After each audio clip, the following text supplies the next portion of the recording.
The December 2022 DLC in GTA Online has somewhat been announced. Today, Rockstar posted a newswire detailing just a few of the changes and improvements to the game that we will see. So let's just jump into it, shall we?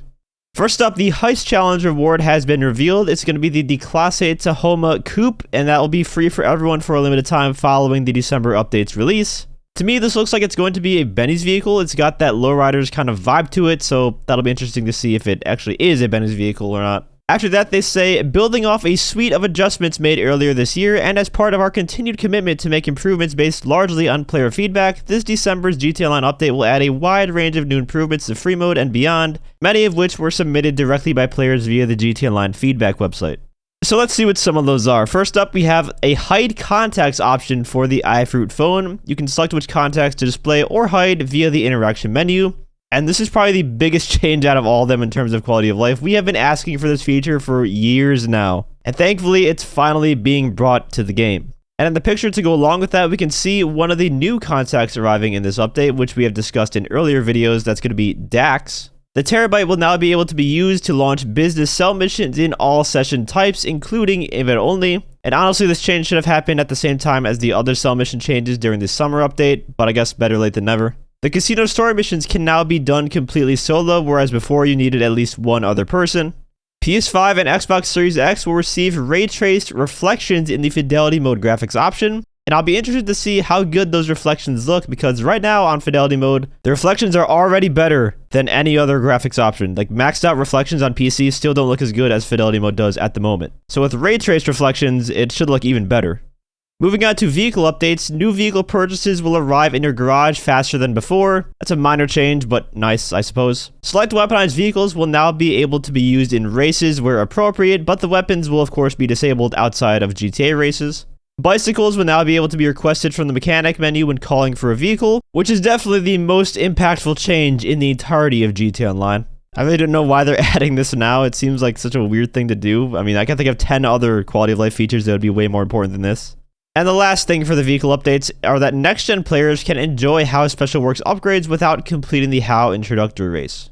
Next up, we have the economy updates. Vehicle cargo cell missions will now give you a high demand bonus similar to that of Special Cargo, for example, and Smugglers Run sales will be permanently tripled. And these are both very good changes. The hangar business was so bad in terms of profit compared to literally everything else in the game. So it's good they aren't beating around the bush and are just going head on with a nice big buff instead of like 50% more or something like that. Triple money is a big deal. Hopefully they also, increase our hangar storage. That would be nice. I want to be able to buy more aircraft, Rockstar. They also talk about the shark card changes that I discussed in an earlier video. Basically, it's going to be a 20 to 25% boost across the board, and they're also getting rid of the cheapest shark card option, because like 100 grand is nothing these days.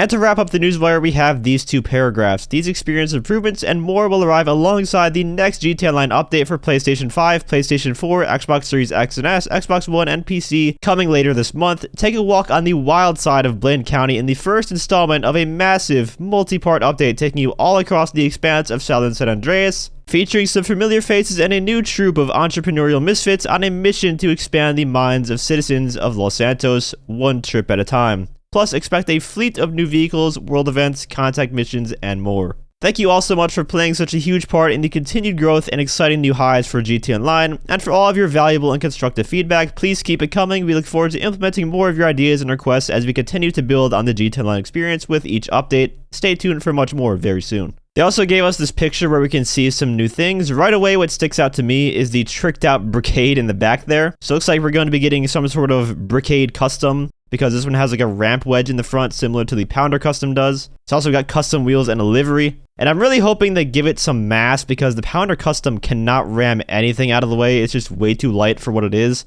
And also, for God's sakes, if this blows up in one rocket, I'm going to have an aneurysm. On the topic of the brickade, though, I think it would be neat to have the old version of the brickade in this DLC. Just from looking at kind of the theme here, next to that, it looks like there's a custom RV style vehicle to it, like a custom version of the Journey. And the old brickade kind of looks just like an RV, and I feel like it would fit really well in this update. Other than that, we obviously have the taxi up front, which is probably going to tie into that new fast travel feature with the downtown cab that we also discussed in a previous video.